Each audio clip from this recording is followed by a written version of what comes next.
mental health is not the only thing that you can study with psychology. There are other courses like.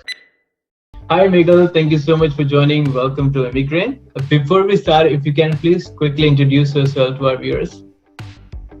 Hi everyone, my name is Meghal Chande and I'm a psychology student at York University. I came here in 2018 as an international student and I'm from India. Nice. Thank you for your introduction. So let's start with the first question. So Meghal, psychology, I believe it's not that popular among international students, right? Specifically, if you talk about students from India, and they usually prefer programs like IT, project management, IBM, supply chain. So what made you opt for this psychology program? So I get this question a lot. Psychology is a very interesting subject, and I always knew that psychology is a subject that I wanted to study for the rest of my life. It's so now mental health is a very talk about topic, so it's really important, that we study about human behavior, and that's what I'm really passionate about as well. And that's the reason, I chose psychology. And there's a misconception amongst international students that, if you study IT or other PM and other courses that you mentioned would help you get a job for guaranteed. That's not true at all. I mean, when you talk about IT and computer science and all of that, the market is really competitive for those people.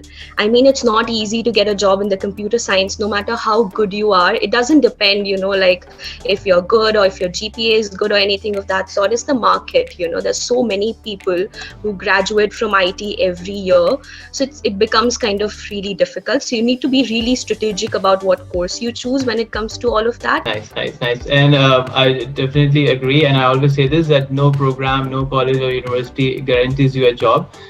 Right, and we'll definitely talk about the scope of psychology in the later part of the video to break that misconception.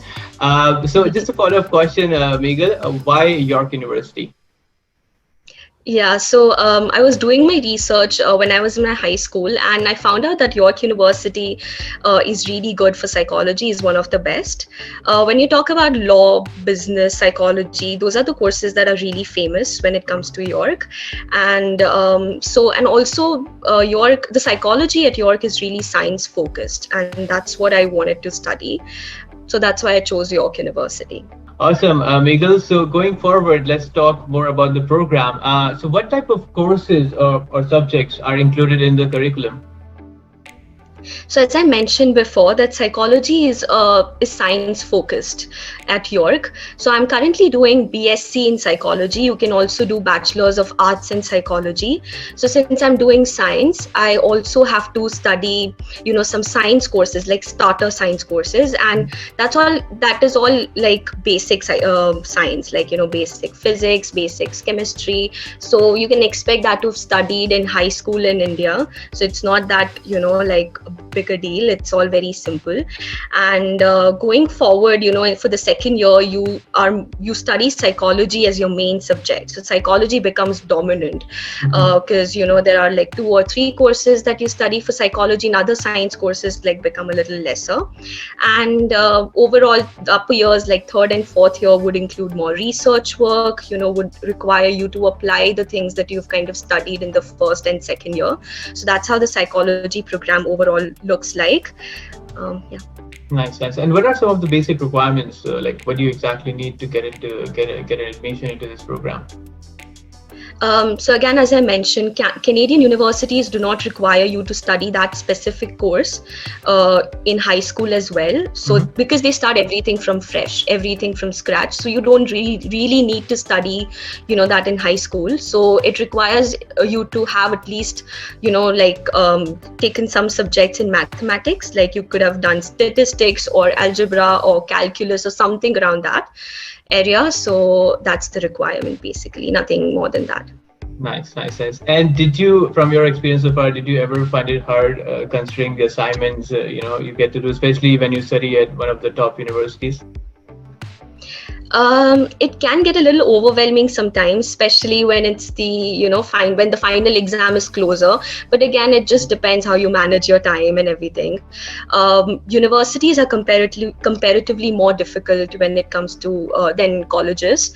Again, Mhm. colleges just have assignments and stuff, but as Right. university students, we do require to write exams. We do project work as well. Research work is included as well. So that can get a little overwhelming, but again, if you manage your time well and everything, nothing can be very difficult. It's not like crazy difficult. Mhm. It's just that you have to like keep up with your work every day. You need to study regularly. That's the only requirement. Yeah. Nice, nice, and I agree, and it's all your time management, right? It's not just studies, but the house chores, right? You do dishwashing and cleaning and stuff like that, right? Your part-time job. So again, you have to be on top of your time management skills. Great, great, Definitely. great. So as you said, as you mentioned in your introduction, you came right after your high school, 12th grade. But what about those who already have a degree in psychology or even some work experience? What are some of the options for them in Mhm. terms of academics? So if you're someone who has already done their bachelor's in psychology, you can directly come here, get enrolled in the master's school. So you do all types of courses in psychology in your bachelor's. Like there's cognition, there's social, there's behavioral psychology. So by the end of your bachelor's, you would have figured out what's the particular aspect of psychology that you're most interested in. So for your master's school, you can specifically study that. So if you're someone who knows that this is the area of psychology that you like, then you can straight up enroll yourself to the master's school. And if you've already done masters, then maybe you can come here and be a part of the research team. There are tons of opportunities available in the city of Toronto and other cities as well. So PhD would be all about research work in psychology. And yeah, so they are pretty psychology is a very vast subject, Mhm. and there are a lot of options available, no matter what level you come here. So yeah. Nice, nice, nice. Great piece of advice there. Perfect. And let's talk about psychology. I mean, the first thing that comes to mind personally, I used to think that the psychology, when you hear word psychology, right, it's something just related to mental health or counseling. But what are some of the other options? Like, what are some of the other jobs available in this field? Yeah, so mental health is not the only thing that you can study with psychology. There are other courses like I'm very interested in forensic psychologist. Like if you watch Netflix and if you Mm-hmm. watch crime series in Netflix, you would have heard that term forensic a lot many times. Right, right. These are the psychologists who kind of combine law and psychology. So that's a very interesting career for psychology. And there are other courses like you can even do business after studying psychology. You can also get into recruitment if you're interested in something like that. Then you can maybe work at a rehab center if you enjoy working at hospitals. So there are tons of opportunities. And if you're choosing your university, I'm sure your career counselor or your university website will talk about all the career opportunities that Mm-hmm. are available with psychology as a subject. So it's not confined to mental health. Obviously mental health is a very interesting topic, but it's not just that you can study. There are a lot of different things. I had to learn those things in the first like 4 months, because it really got difficult to kind of manage everything, because I hadn't done that before in India. So I really lacked that.